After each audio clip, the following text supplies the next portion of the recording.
Masa aksi yang tergabung dalam Liga Nasional Mahasiswa untuk Demokrasi berunjuk rasa di depan kantor KPU Lombok Timur.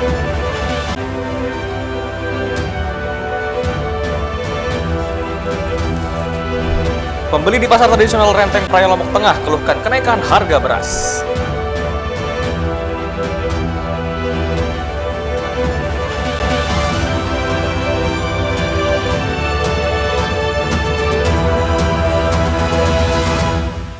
Apa kabar pemirsa? Kembali kami menjumpai Anda di Anyus NTB. Berinformasi penting dan menarik akan kami suguhkan untuk Anda. Selengkapnya bersama saya Hidayat Adias, inilah Anyus NTB selengkapnya.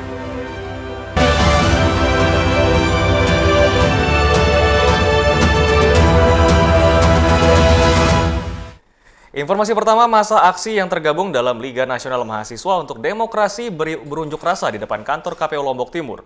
Masa aksi menolak hasil pemilu dan mendesak KPU melakukan pemilihan ulang. Mahasiswa terlibat aksi saling dorong dengan aparat kepolisian saat masa aksi mencoba menerobos masuk ke kantor KPU Lombok Timur. Mahasiswa juga sempat menyandra mobil dinas yang dikendarai seorang pejabat pemerintah Kabupaten Lombok Timur yang melintas di depan kantor KPU. Dalam orasinya, mahasiswa menolak hasil pemilu dan mendesak Komisi Pemilihan Umum menyelenggarakan pemilu ulang. Mereka menuding penyelenggaraan pemilu penuh dengan kecurangan dan mengabaikan prinsip-prinsip demokrasi.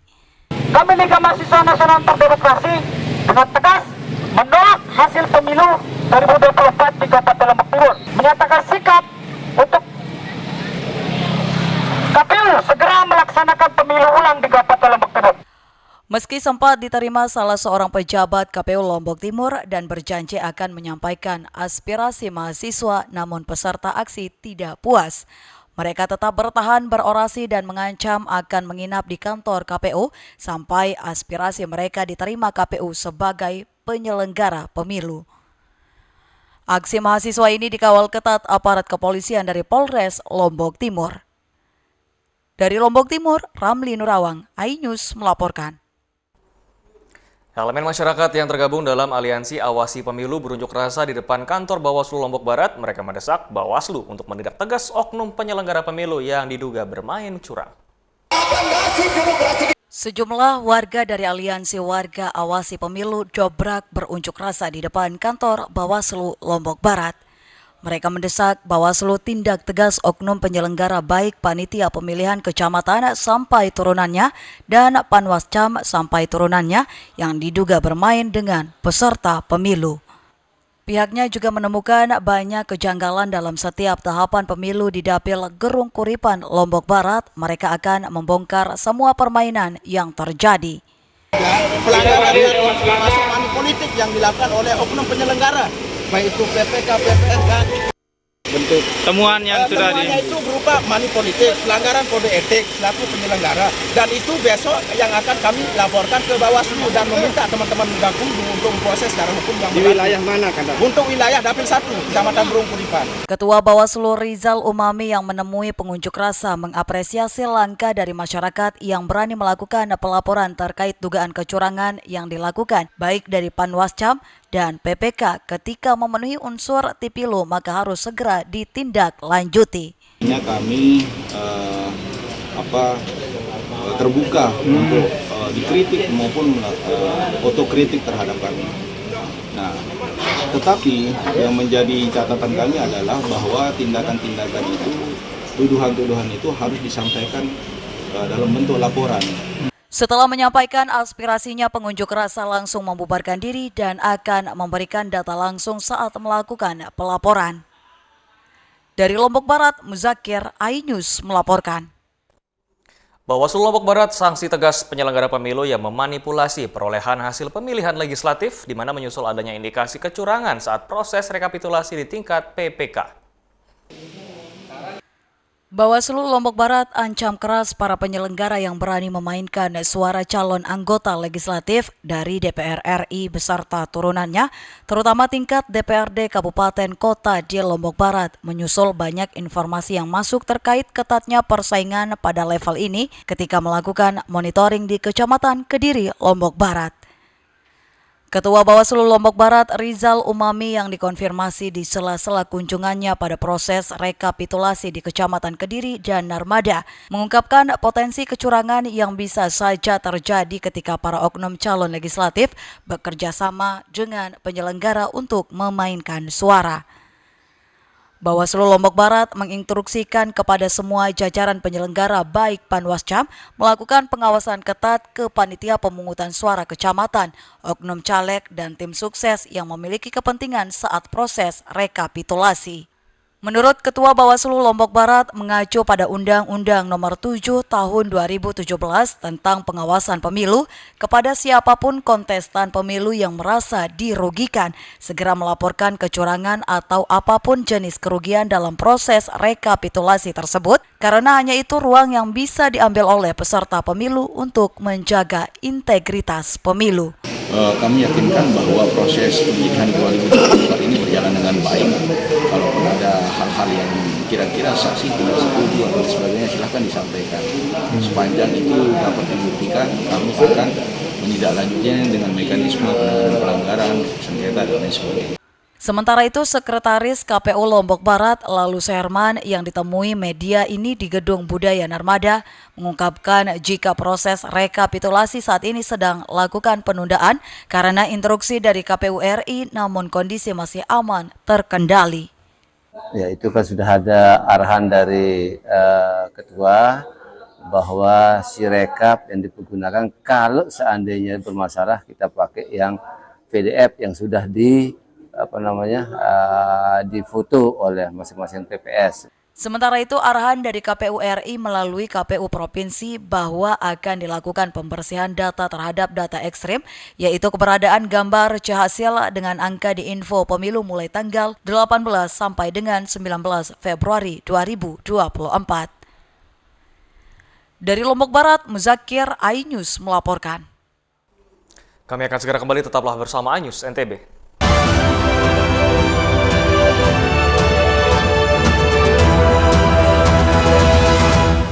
Saya Aiman Wicaksono. Saya akan mengupas tuntas malam ini. Saya mendapatkan kesempatan secara eksklusif. Bismillah, walaupun itu teman. 4 miliar dalam 1 jam itu nggak sulit. Betul. The Prime Show with Aiman, setiap Rabu pukul 8:30 malam.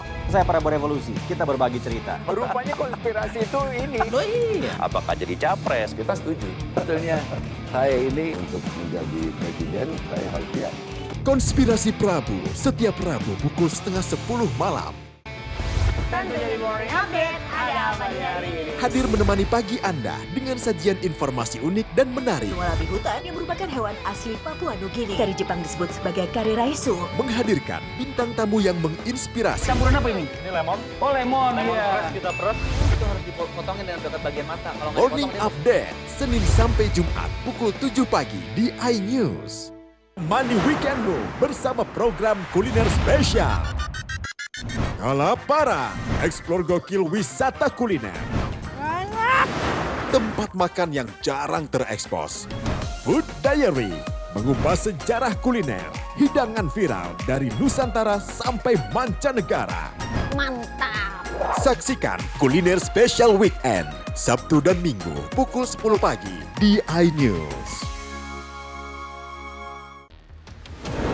CCTV tersebar di seluruh penjuru. Komplotan pencurian mobil, tabrak lari lalu lintas dan pelanggaran melawan mobil ugal-ugalan menabrak pesepeda. Tragedi-tragedi yang mengerikan. Anak itu berikan bius, datang membawa senjata tajam dengan kecepatan yang di luar batas. Terekam kejadian-kejadian unik warga plus 62. Nama saya Brigadir Marcelina dan inilah dia program Terekam.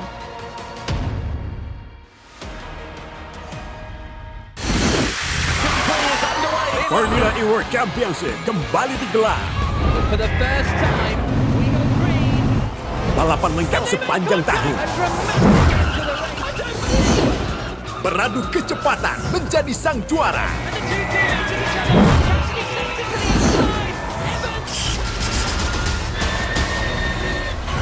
Formula E World Championship 2024 hanya di iNews.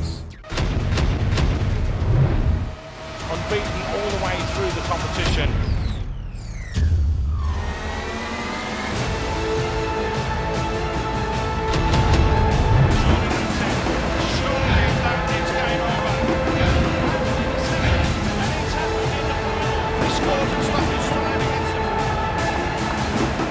Asian Cup 2023 live di iNews.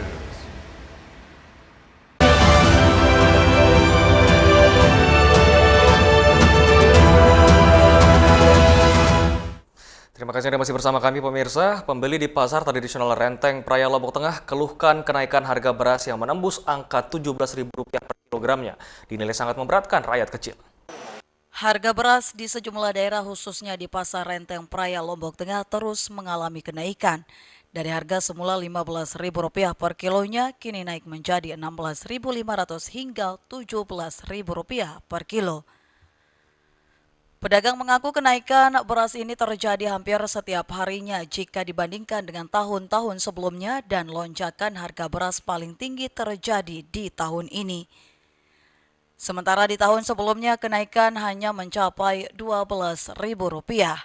Pedagang menduga kenaikan beras ini terjadi karena stok beras yang kini menipis, terutama di kalangan petani yang saat ini baru masuk musim tanam pertama lantaran musim tanam yang mundur. Setiap hari dia naik. Setiap hari dia naik 200 rupiah, 100 rupiah, 200 rupiah. Yang harga kemarin ini yang saya ambil di gudang, penjualan di gudang 15.600. Saya ecer di sini 16.000. Karena kami kan pengambilan banyak. Itu untuk jenis yang premium.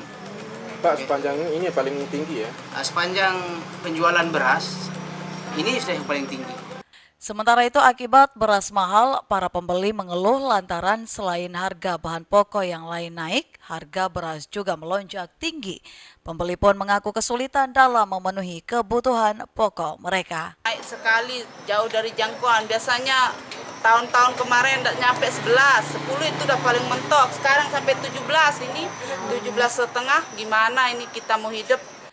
Selain harga beras, kebutuhan pokok lain yang naik juga seperti gula pasir yang kini seharga Rp17.000, kemudian minyak curah seharga Rp15.000 per kilonya. Dari Lombok Tengah, Emma Widiawati, iNews melaporkan. Ya, sementara itu pemirsa, gudang penggilingan padi mengalami kekurangan stok gabah menyusul melambungnya harga beras.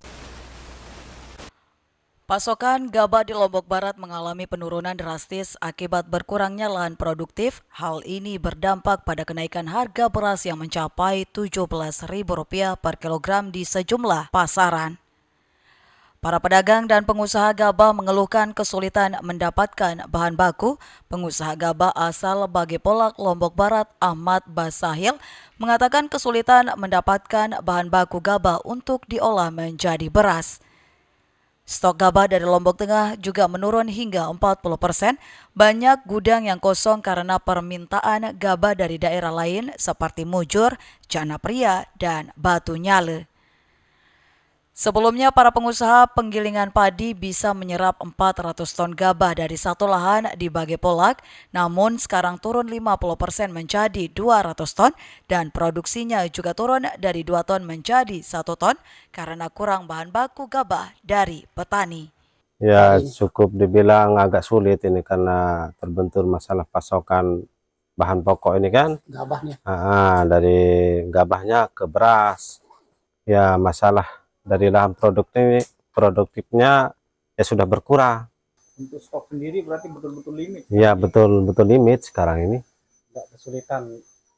Untuk stokannya yang dari Lombok Tengah juga bisa dibilang ya dari 100% itu bisa mencapai 40% untuk sekarang ini. Sementara itu, kenaikan harga beras di Lombok Barat merata di sejumlah wilayah. Namun, pasokan beras sudah kosong di gudang milik warga karena setiap stok beras yang didapatkan sudah ludes diambil para pengecer. Para pengusaha berharap pemerintah dapat segera menstabilkan harga beras bisa kembali normal, terutama menjelang bulan puasa. Dari Lombok Barat, Muzakir, iNews melaporkan. Ya, sementara itu pemirsa, untuk menstabilkan harga beras jelang bulan suci Ramadan, pemerintah daerah NTB akan gelar pasar murah, di mana upaya ini akan ditempuh pemerintah untuk meringankan beban warga masyarakat di tengah meroketnya harga beras. Menjelang bulan suci Ramadan, harga beras sudah menyentuh angka Rp17.000 hingga Rp20.000. Selain beras, berbagai bumbu dapur juga mengalami kenaikan harga. Untuk menstabilkan harga, pemerintah daerah akan menggelar pasar murah jelang bulan Ramadan dengan harapan harga bahan pokok dapat ditekan hingga mendapatkan harga yang stabil di pasaran. Yang paling penting adalah kita akan segera berkoordinasi dengan pihak-pihak terkait, diantaranya Bulog, ya, untuk bersama mengantisipasi persoalan di lapangan. Ya, yang jelas kita akan segera operasi pasar dan meminta supply, ya, dan pokoknya kirimkan beras kita lah gitu. Itu aja itu. Berapa sekarang ketersediaan beras yang bakal ya nanti datanya nanti kalau yang paling penting prinsipnya itu. Jadi insya Allah aman lah. Hingga saat ini baik pedagang maupun masyarakat masih mengeluhkan harga bahan pokok yang melonjak di pasar. Dari Mataram, Rizka Anjani, iNews melaporkan. Kami akan segera kembali, tetaplah bersama iNews NTB.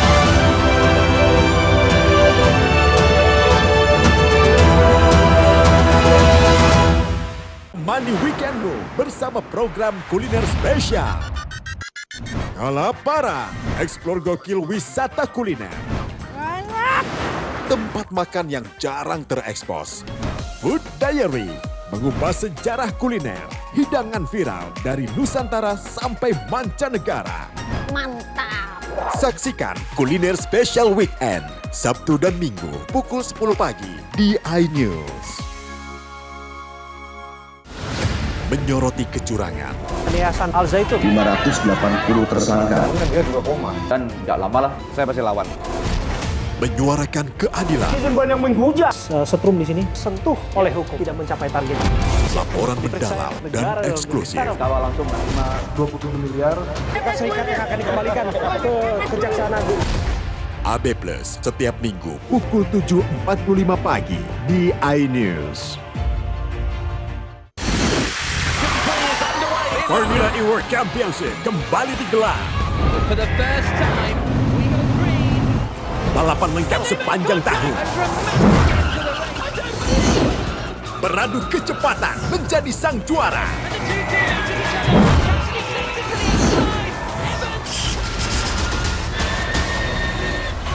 Formula E World Championship 2024 hanya di iNews. Unbeaten all the way through the competition.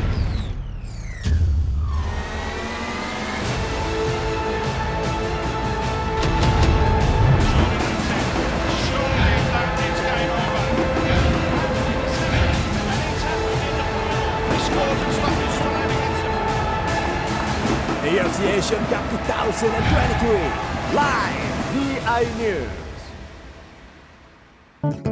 Halo teman-teman, saya mau mengajak teman-teman untuk menjaga kebersihan lingkungan agar tidak menimbulkan bencana seperti menyebabkan kerusakan ekologis, menyebarkan penyakit, menyebabkan terjadinya banjir, dan menyebabkan bau yang tidak sedap. Ayo jaga kebersihan lingkungan kita dari sampah lingkungan dan sampah masyarakat. Mari kita pulangkan sampah-sampah kita ke tempat yang semestinya. Karena satu sampah yang kau buang sembarangan akan menimbulkan 1001 macam bencana. Namun, satu sampah yang kau buang ke tempatnya akan menyelamatkan seluruh alam semesta. Mari teman-teman kita buang sampah pada tempatnya untuk menjaga kelestarian lingkungan kita.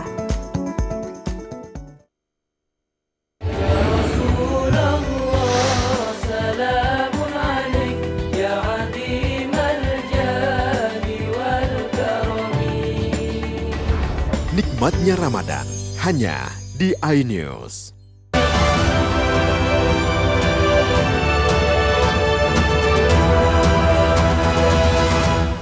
Terima kasih Anda masih bersama kami pemirsa. Seorang residivis berinisial S diamankan polisi karena nekat mencuri handphone untuk membeli narkoba dan juga bermain judi online. Inilah detik-detik unit Reskrim Polsek Utan saat terduga pelaku pencurian telepon genggam berinisial S 29 tahun, warga desa Motong, Kecamatan Utan, diamankan polisi sedang mengendarai sepeda motor bersama temannya menuju supermarket di Kecamatan Utan, Kabupaten Sumbawa. Kapolsek Utan mengatakan penangkapan terduga pelaku S dari tracking IMEI handphone korban dan uang hasil penjualan handphone ini oleh pelaku digunakan untuk membeli narkoba dan judi online. Memang diduga pelaku ini residivis. Memang kebetulan juga pelaku diduga menggunakan uang hasil jualan HP-nya untuk narkoba dan judi online. Untuk mempertanggungjawabkan perbuatannya, S disangkakan pasal 362 KUHP tentang pencurian dengan kekerasan, Undang-Undang Hukum Pidana dengan ancaman hukuman 5 tahun penjara. Dari Sumbawa, Topan Iswandi, iNews melaporkan. Ya, sementara itu pemirsa, sejumlah petani di Desa Bentek, Kecamatan Gangga, Kabupaten Lombok Utara sulap lahan tandus menjadi kebun aneka jambu kristal. Dari budidaya jambu ini, para petani meraup omset puluhan juta dalam sekali panen. Inilah lahan tandus yang ada di Dusun Karanglendang, Desa Bentek, Kecamatan Gangga, Kabupaten Lombok Utara. Namun oleh Jemi dan petani lainnya telah berhasil membudidayakan aneka jenis jambu kristal tanpa biji di lahan kurang lebih 10 are ini. Jemi mulai membudidayakan sekitar 40 pohon jambu sejak beberapa tahun lalu. Adapun jenis jambu kristal yang dibudidayakan yakni jambu parang dan jambu kristal merah karena memiliki tekstur buah dengan rasa yang renyah dan tidak berbiji. Jemi memilih budidaya jambu karena lahan yang ia garap merupakan lahan tandus atau lahan tada hujan. Jambu kristal juga disebutkan tidak memerlukan banyak air dan minim biaya perawatan. Jambu bisa dipanen 6 bulan setelah tanam dari bibit. Satu pohon bisa menghasilkan 5 hingga 10 kg. Pembeli bisa memetik sendiri jambu di kebun ini. Selain itu, hasil panen biasanya dijual ke pasar dan warga kampung sekitar dengan harga Rp15 hingga Rp20.000. Keuntungan yang diperoleh dalam satu kali musim panen mencapai puluhan juta rupiah. Berapa pohon yang dibudidayakan untuk pertama? Sekitar awal tahun 40-an. 40 pohon. Jenis apa saja? Jenis kalau anunya namanya sih parang, dia cuman nama latinnya saya lupa ini. Sama kristal merah. Kenapa memilih budidaya jambu ketimbang yang budidaya yang lain? Karena di sini kan air agak susah dia, dan perawatannya kalau di sini kalau jambu itu biasa aja, tidak memakan budget yang besar lah. Meski demikian, musim hujan merupakan tantangan sendiri dalam membudidayakan jambu karena biasanya beberapa penyakit seperti lalat buah menyerang tanaman jambu. Jemi dan petani jambu lainnya berharap adanya bantuan obat-obatan dan pendampingan dari dinas terkait agar dapat membudidayakan jambu dalam skala lebih besar. Dari Lombok Utara, Hari Kasidi, iNews melaporkan. Pulau Satonda merupakan salah satu destinasi wisata di Nusa Tenggara Barat yang diminati wisatawan. Selain menampilkan keindahan alam menakjubkan, keunikan dari destinasi wisata ini memiliki sebuah danau di tengah lautan dengan kadar asin yang lebih tinggi dari air laut sekitarnya. Destinasi Pulau Satonda terletak di lepas pantai utara Pulau Sumbawa. Pulau Satonda masuk ke dalam wilayah Kabupaten Dompu yang terletak sejauh 3 km dari Selat Sanggar di Laut Flores.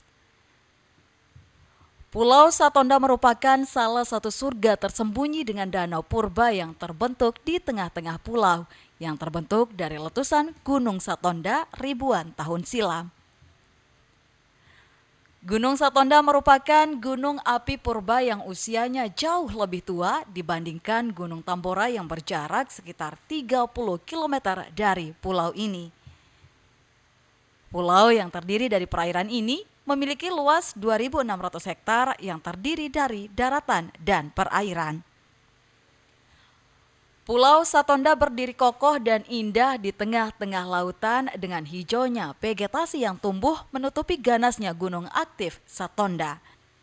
Selain itu, Pulau Satonda juga memiliki terumbu karang alami luas di perairan sekitarnya dan ditetapkan sebagai Taman Wisata Alam Laut sejak tahun 1999.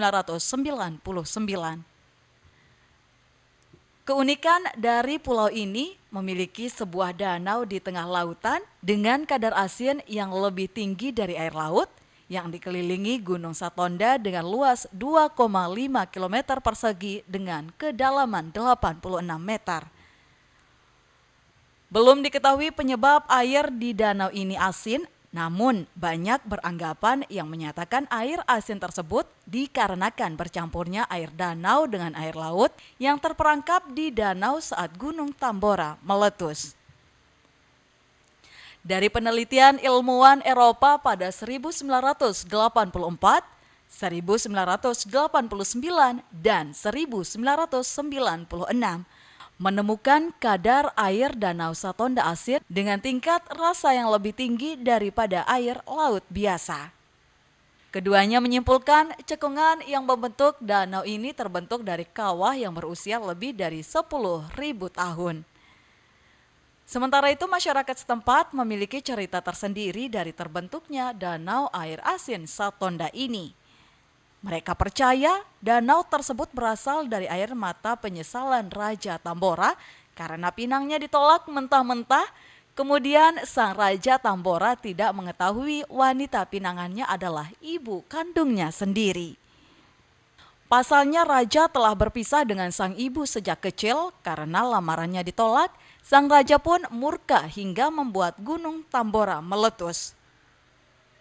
Meletusnya gunung tersebut juga menimbulkan tsunami raksasa hingga memisahkan daratan menjadi pulau-pulau kecil, salah satunya Satonda. Selain itu, di pulau ini juga tumbuh suatu tanaman berupa pohon bernama Kalibuda dan masyarakat setempat percaya pohon ini bisa memberikan harapan dan terkabulnya permintaan bagi siapapun yang menggantungkan batu. Hingga saat ini hal tersebut masih dipercayai oleh masyarakat setempat maupun wisatawan. Ya itu tergantung dari kepercayaan sih. Mereka datang ada permohonan harapan lah gitu. Punya harapan. Kalau kepercayaan orang-orang dulu kalau yang zaman dulu cuman lilitkan benang di pohon cuma. Tapi lambat laun gantung batu. Selain menikmati keindahan alam dan pantainya yang berwarna biru pekat, pengunjung juga akan menyaksikan keindahan air yang sebagian berwarna hijau toska pada permukaan yang dangkal. Di objek wisata ini, pengunjung bisa melakukan berbagai aktivitas seperti berenang, snorkeling, hingga olahraga air seperti kayak atau kayaking. Dari Dompu, Herkiandi, iNews melaporkan. Serangkaian informasi tadi sekaligus menutup perjumpaan kita di iNews NTB kali ini. Saya Hidayat Adiasih mewakili kru tugas pamit. Terima kasih dan sampai jumpa kembali.